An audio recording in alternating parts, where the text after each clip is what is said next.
Welcome to New Thinking for a New World, a Telberg Foundation podcast. I am Alan Stoga, your host. Each week, I bring you conversations with people who think differently about the great issues that are shaping our world. Geopolitics, disruptive tech, mass migration, the changing climate, culture wars, all of it is grist for our mill. I hope you enjoy listening. I also hope you will let me know what you think and that you join the conversation at telbergfoundation.org. And now for today's episode of New Thinking for a New World. Whatever else you think about Donald Trump, it's fair to say that he drives the global news cycle.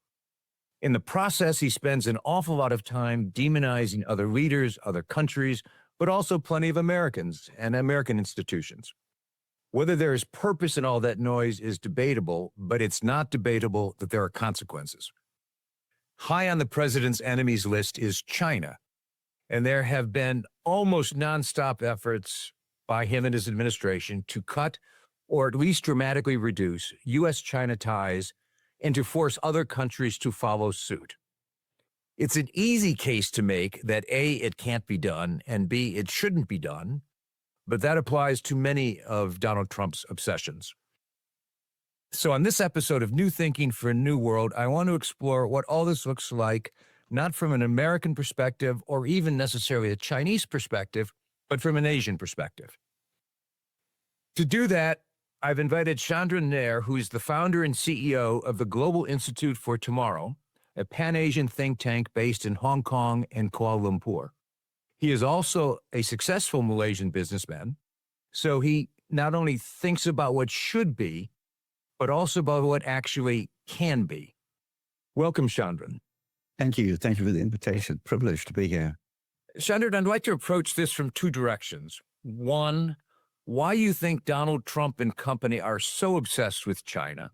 And two, from your perspective, how do you think Chinese leaders, not China, view the U.S., not as much in a global context as in an Asian one? Which of those two would you like to start with? I'll start with the first one, if you don't mind, about what you said. Why does Donald Trump view China as the extreme in adversary, and what is the background to all of that?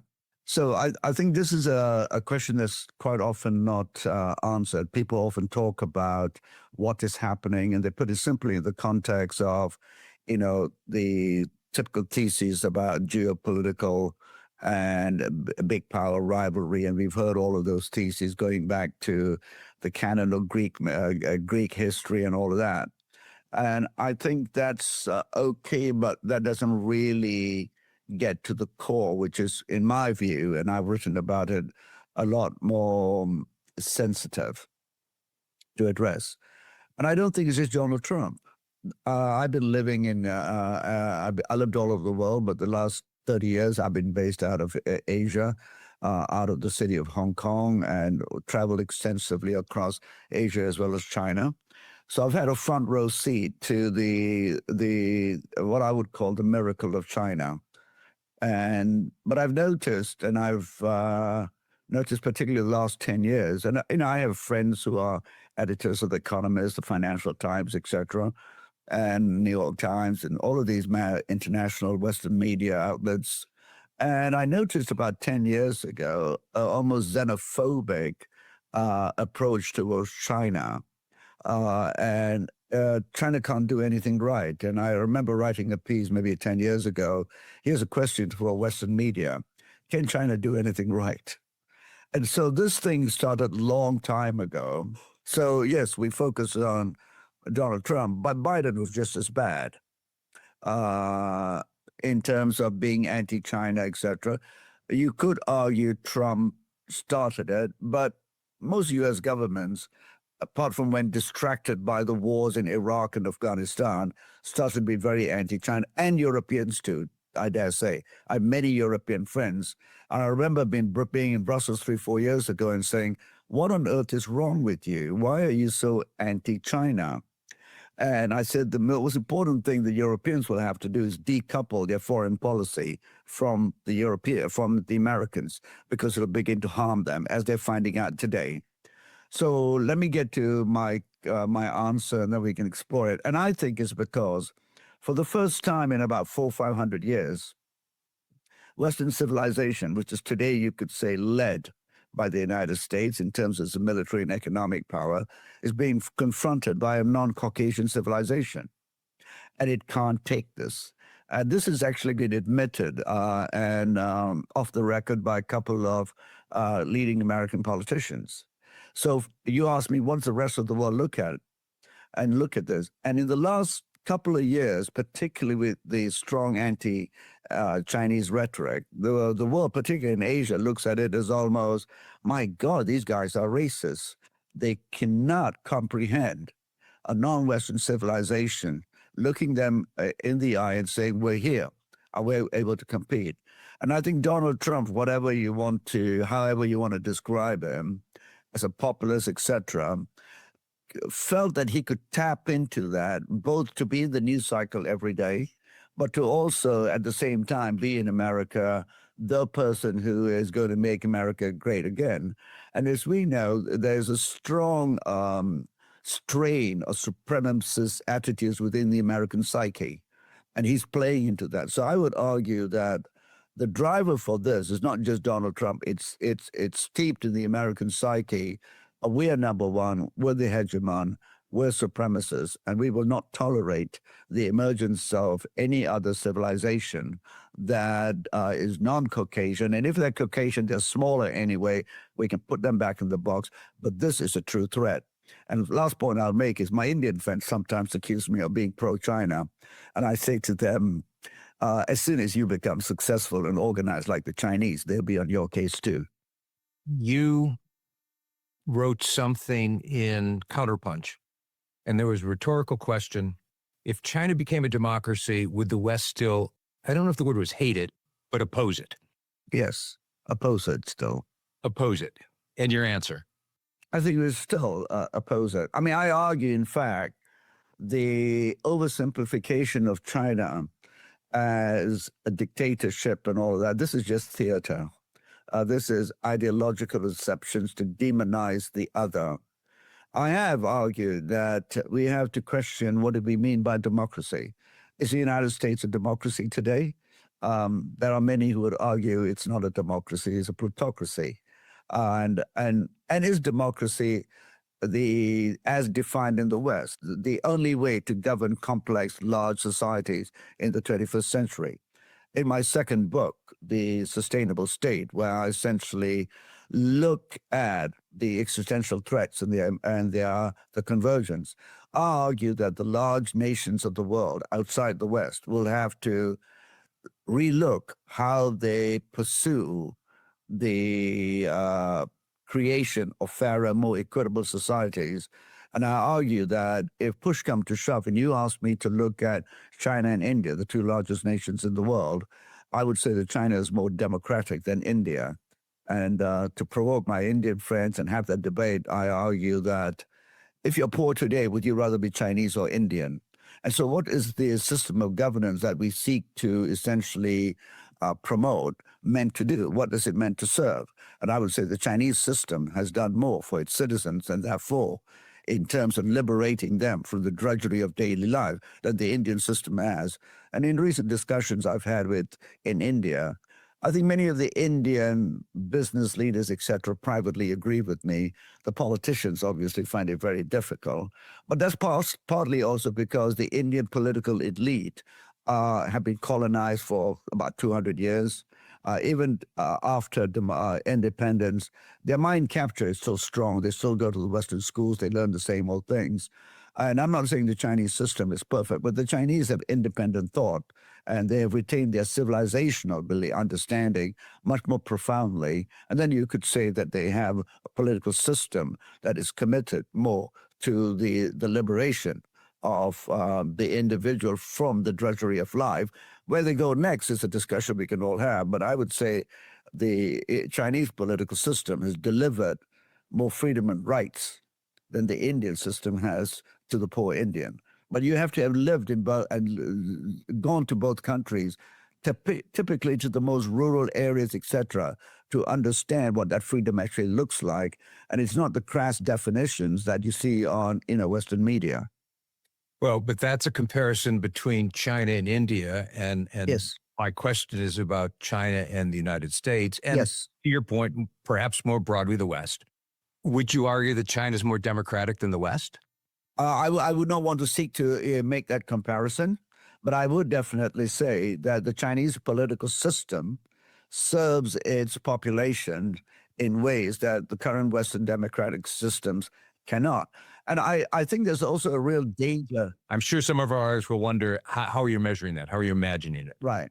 So, what is democracy in the West?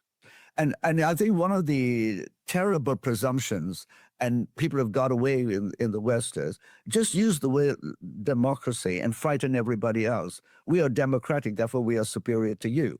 And therefore we are better societies. So what is our democracy actually about? So this is something that is rarely questioned, right? You should not question democracy. So I'm coming here and saying, well, what is that democracy actually?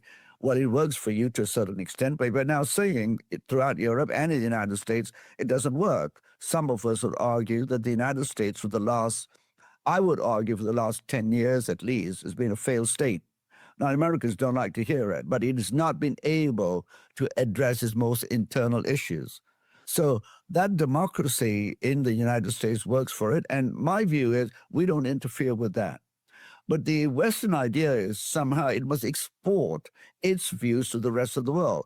So in China, what has worked is the data that you don't have to believe what I'm saying, go and look into the World Bank and all of that. It has uplifted 750 million people out of poverty in the space of about 35 years. For me, that is freedom. And if you've been to China in the 80s and 90s and seen the stark nature of the human condition, then you will understand that really is delivering on the promise of liberation and uplifting people from the drudgery of life so that they can enjoy the choices. But then I also argue that democracy, as stated in the West, is essentially the individual as king and unfettered freedoms. And we've seen where that has taken many Western societies too. In other countries, and I argue particularly China, India, democracy comes in great responsibilities and will have to be basically have strict boundaries put on it.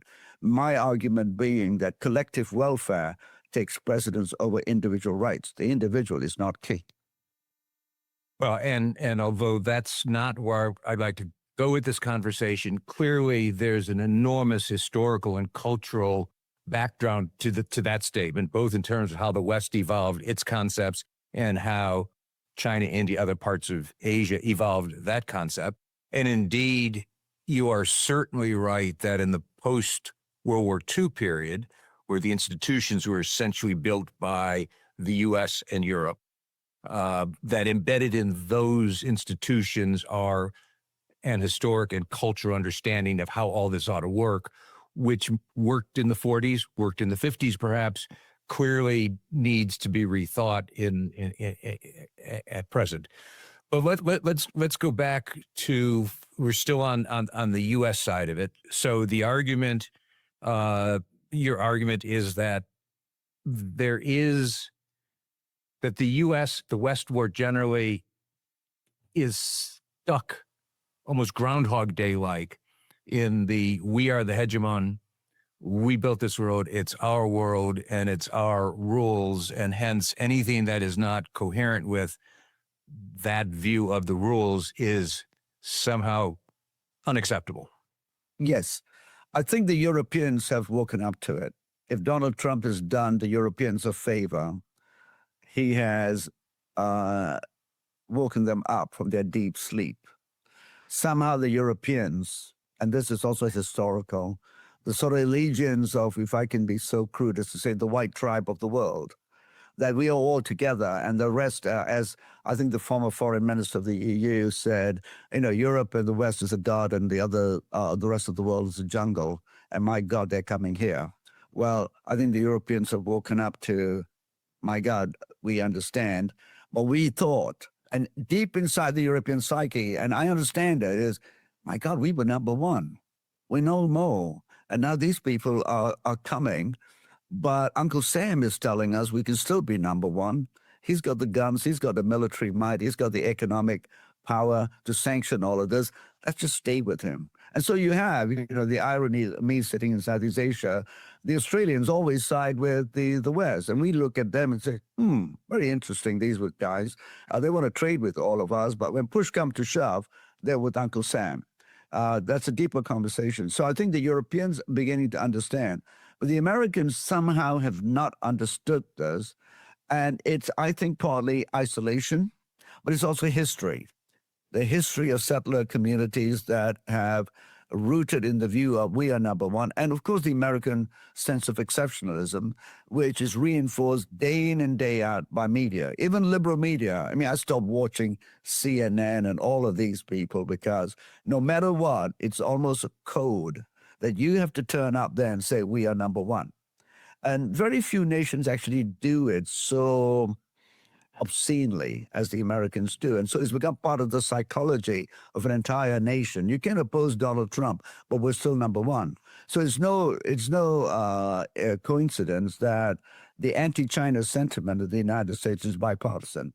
It's one thing they can all come together. We hate those people. We need to curtail that. We need to curb their rise. We need to do something because they're Chinese. And you say, but why? And they can't explain quite why. So I think the reason the Americans are doing this is, and I wrote a book about dismantling global white privilege, and I cut through the geopolitical area. But I lived in Southern Africa during the apartheid era. And the power of essentially economic power comes from the ability to control others. And you use different mechanisms by which you label them so that's to justify your ability and your means of being able to control them. And in the American sense, the fear of losing economic power over the rest of the world, and therefore the elites continuing to enjoy the privileges, be it the exorbitant privilege of the dollar, setting the rules, etc. And dare I say, the continuing economic heft of the military-industrial complex is so rooted in the elites, they can't separate themselves from looking at a different world. So my point would be that, you did say, how would I look at the future? And no one wants to predict. But I think the problem has been for the last 25 years, as China has arisen and its leaders, and I would say most of them have been, pretty good. They have flaws with all leaders everywhere, but they've been exemplary in trying to deal with the issues of their country, take advantage of the economic systems. You can accuse them of taking advantage of certain things in certain ways, and there's mechanisms to deal with it. But they haven't sought to disrupt the world with warfare. So the leaders have been pretty good, but there's been no American leader equivalent to rise to the challenge of the new world. What do we have? We had George Bush. We had then Barack Obama, nice guy, novice, very popular amongst the liberals, etc. And then we had Donald Trump, we had Biden, we're back to Trump. So we've had about 30 years of very mediocre leadership in the United States who grabbed the headlines, but none who had a vision of where the world is going. And if they were concerned about China, they can be legitimate, but you can't stop and say that's our policy to curb this other nation from rising without defining what is your fear. And if your fear is essentially one of competition, say so. If it's deeply rooted in your sense of superiority, say so.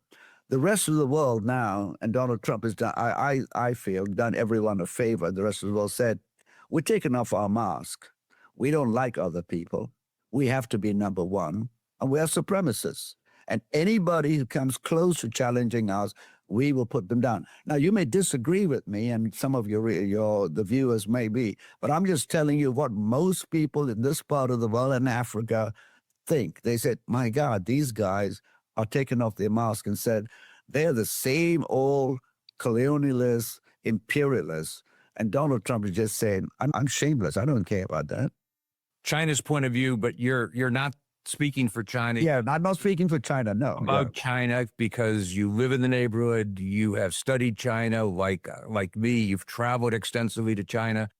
So the Chinese, as you've said, have done an amazing job of taking a country that was a moment ago a backwater in terms of the capacity of its people to feed themselves, to clothe themselves, to develop, to grow. And they've built world-class universities. They've built world-class industries. Sure.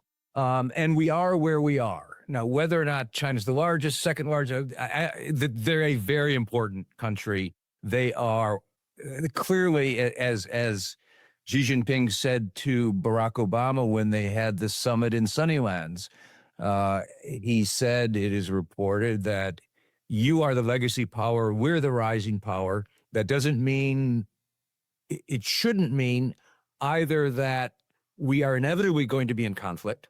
Exactly. Nor should it mean that the fact that I'm recognizing you're the legacy power means that you're a declining power. I'm not saying that. I'm saying Exactly. You're the legacy power. That's an objective fact.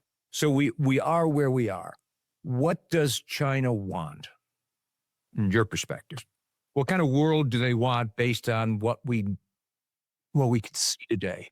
I appreciate you reminding me that, and the viewers that, I'm not speaking as a Chinese. I'm not Chinese, but I've watched very carefully. I'm of Indian origin, but I was born in Malaysia. I'm speaking from the perspective of a non-Chinese person in Asia, but has lived all around the world. So what does China want? I think what China wants is simply this. And my advice to China is something different. I'll mention it later. I think what China is committed to, in my understanding, is firstly, its people. It realizes that it's come from a very low base. It's achieved lots of success, but it has a lot more to do. One of the misconceptions is that all Chinese are now driving EV cars and are rich and have, air-conditioned homes and all of that. This is complete nonsense. 500 million Chinese are better off than anywhere else in the world, despite being poor. And that is a tribute to the Chinese governance system of common prosperity, etc. And which is why I'm quite critical of the Indian system, because I say they got too much democracy. So that's something to think about. So I think what they want is, what else do we need to do? They've also recognized that having gone on the path of opening up their markets and creating a consumer economy, they have reached certain thresholds that will be disastrous if they don't start to curb the way that economy works. And this is essentially what they have termed the eco-civilization dilemma. And President Xi is the only global leader who has spoken very openly and articulately about it, and in fact said to the whole nation, particularly leaders and political and business leaders, there's a red line, and if you cross that red line, the government will have to act. So it wants to preserve the integrity of the nation, but it also understands a nation of over 1.3 billion people now has huge ecological constraints it will have to deal with. It knows that it has created technological advances, but those technological advances at the same time will need to be harnessed for societal good, rather than technology is simply an economic driver that will create whatever outcomes, and all of those will be good. The last point of what China wants, in my view, is it wants a peaceful world in which it will have a say, it will not be demonized, misrepresented, but it can contribute. And I think the Chinese concept of a shared future for humanity is dismissed too easily by rather jaded liberal Western media that thinks, these guys can't mean any of that, they're Chinese. I think this is badly understood. So it wants a shared humanity, a future, taking into consideration all the challenges. And as you said earlier, with President Xi had said, to live in harmony with a superpower like the United States. And I think very importantly, as you said, it doesn't want to see the United States decline. I think China understands that a strong United States, and I believe this too, the rest of the world, is very important. But a rogue United States led by politicians and two parties that seem to be completely out of control is bad for all of us. And that's why people like me react to why are they trying to disrupt all of us? The Chinese view is we are strong enough, we can counter this, we can take more pain. But really, what we want to do is we do not want to overtake the United States. We're happy for the United States to be top dog, but don't bully us. We will not blink. What do War Lessons from Gaza, Rethinking Education, Peace in Ukraine, and Visionary Leadership have in common? They are all themes from recent episodes of this podcast. Check out more episodes on tellbergfoundation.org or on a platform of your choice.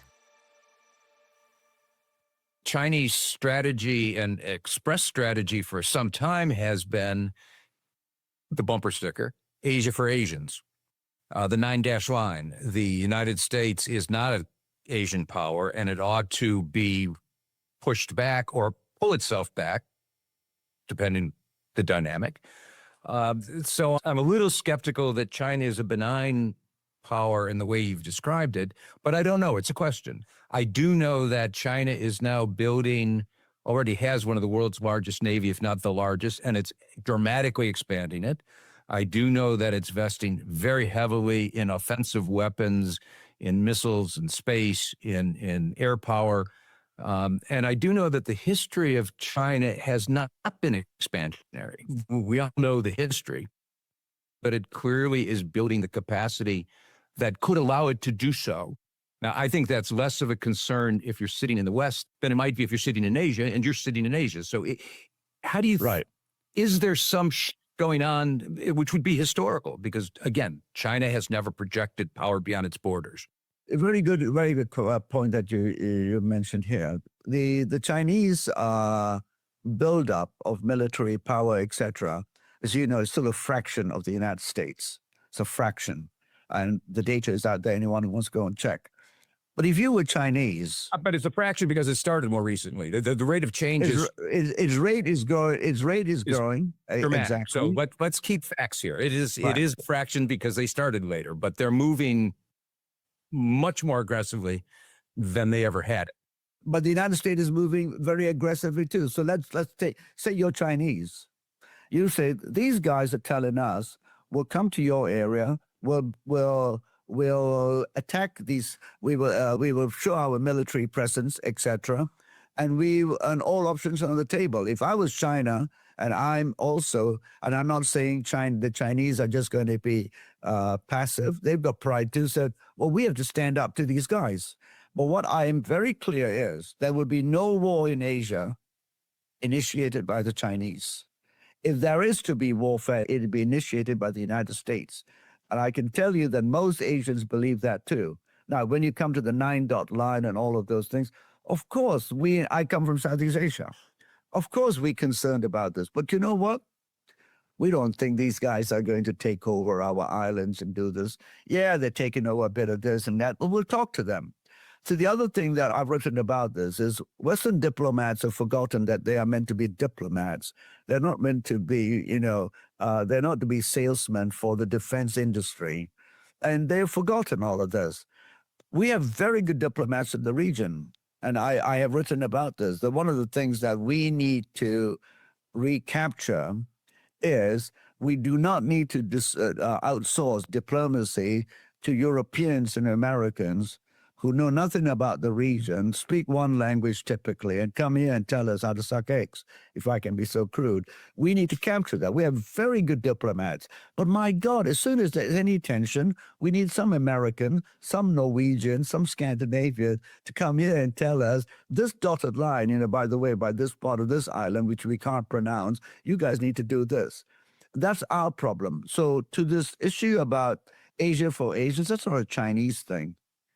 That's an Asian thing. Why should we have Americans and trust them to dictate to us? So this is, again, the assumption that the Americans are benign, that they are okay, you can just trust us. Well, the history is very bad. I'm from Southeast Asia. I remember I remember Vietnam. I remember what happened in Indonesia. I remember all of these things. So we are not just Chinese, say we don't trust these guys anymore. So I think that is absolutely right. We do not need American security at the expense of us taking charge. And why should I trust the American more than the Chinese? Who said the American is more trustworthy? If you look at the track record, no, they're not. But do we want the Americans to be a partner with us? Of course. But let me just add, just to be clear, I think you are certainly right that the West in general, the U.S. in particular, parachuting in with solutions, I think it's mostly a thing of the past. It wasn't a particularly good thing in the past. I think it's a bit of a red herring going into the future. So I'll take Southeast Asia and I'll make a little comment about, North Asia and all of that. And for those who are interested, I've written about this, particularly about diplomacy. And we need to get rid of the Europeans and Americans from telling us how to run our region. If we can't even think for ourselves, then we deserve the worst. But coming back to your point, in Southeast Asia, what the rest of Asia wants, and you have to remember there's a large Chinese population, dominant economically in Southeast Asia, Indonesia, Malaysia, Thailand, Philippines, Vietnam, etc. So the cultural links are deep, are very deep.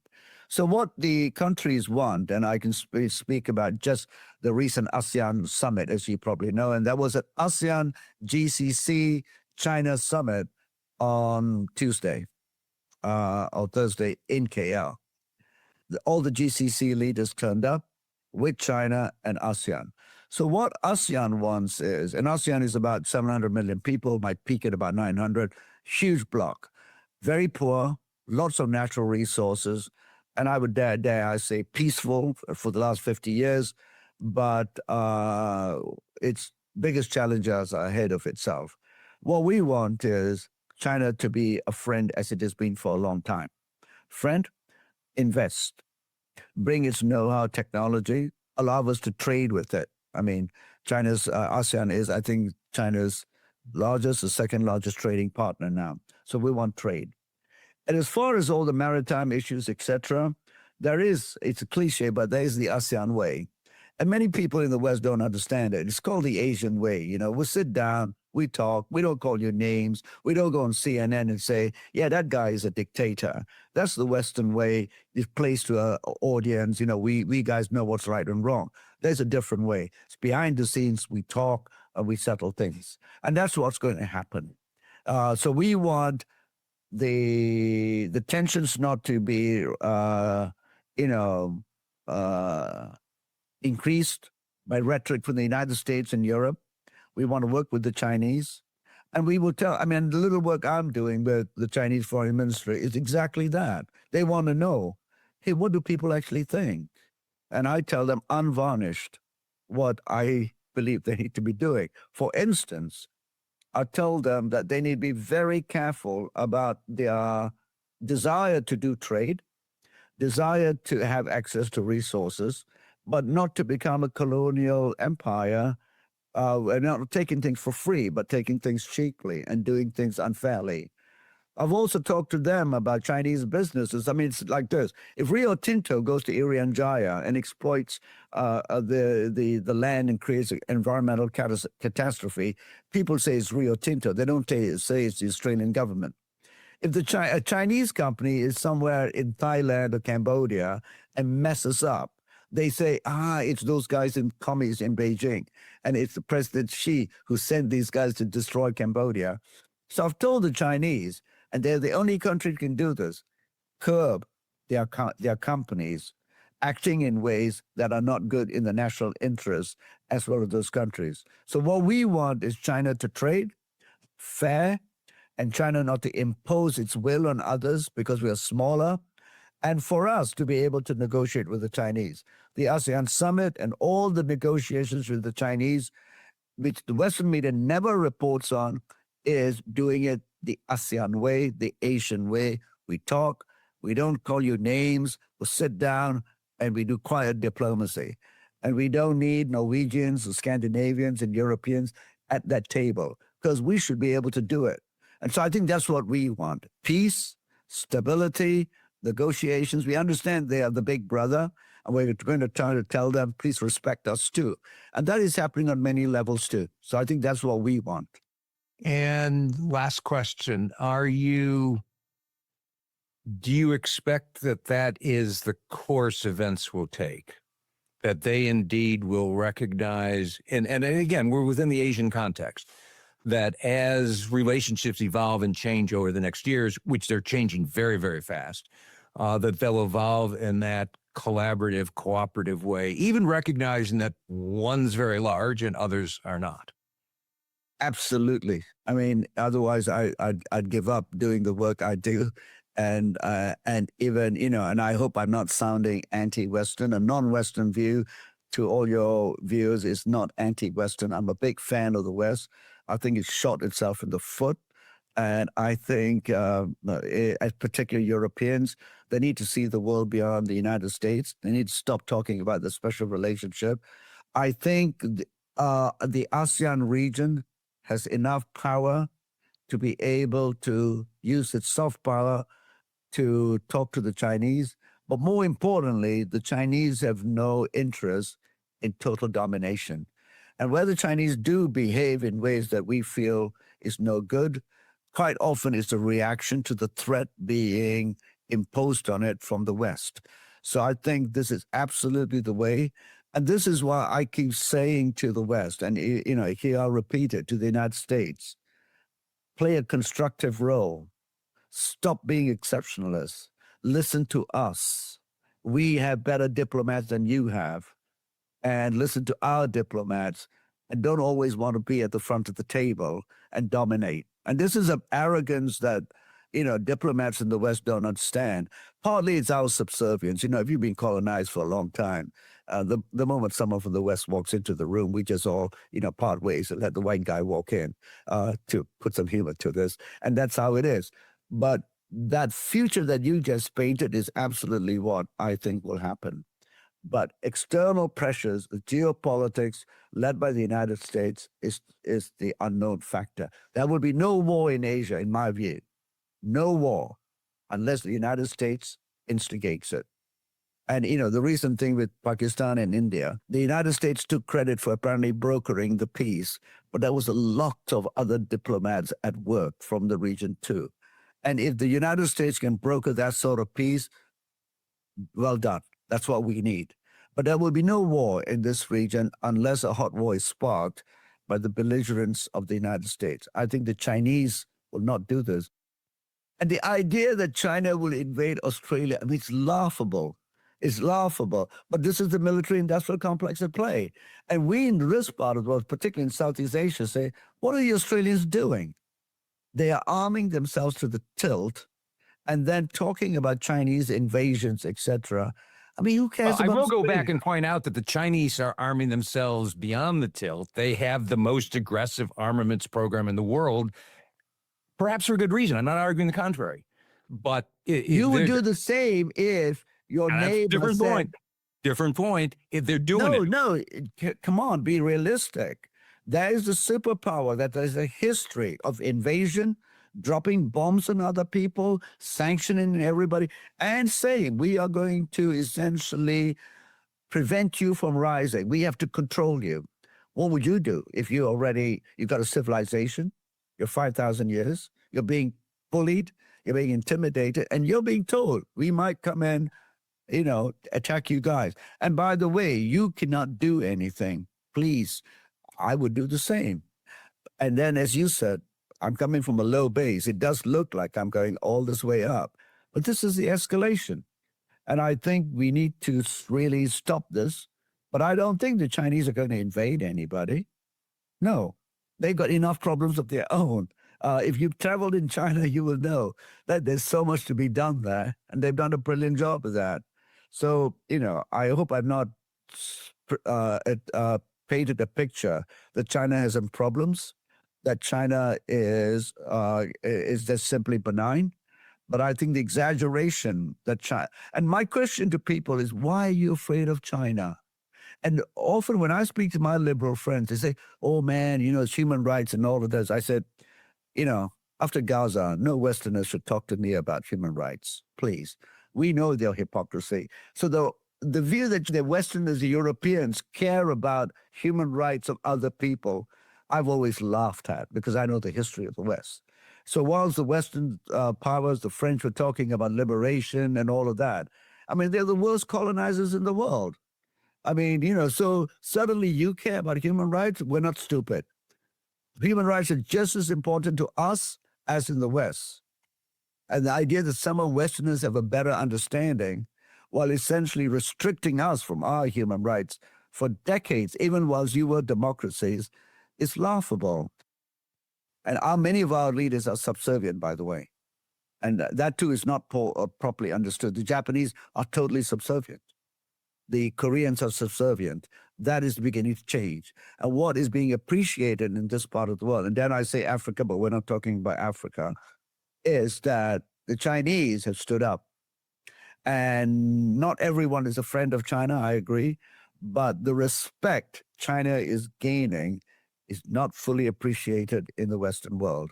And the more the United States, demonizes China, the more people are seeing through this and saying, why are they afraid of these people? Why are they? So that ultimately needs to be understood. I think that is a very good place to end because I agree wholeheartedly with you that the West in general spends too much time talking to itself and not listening to what's going on in the rest of the world. And as you've described it, the conversation globally is changing dramatically. So thank you very much for this conversation. Thank you for the invitation. Thank you for listening to this episode of New Thinking for a New World.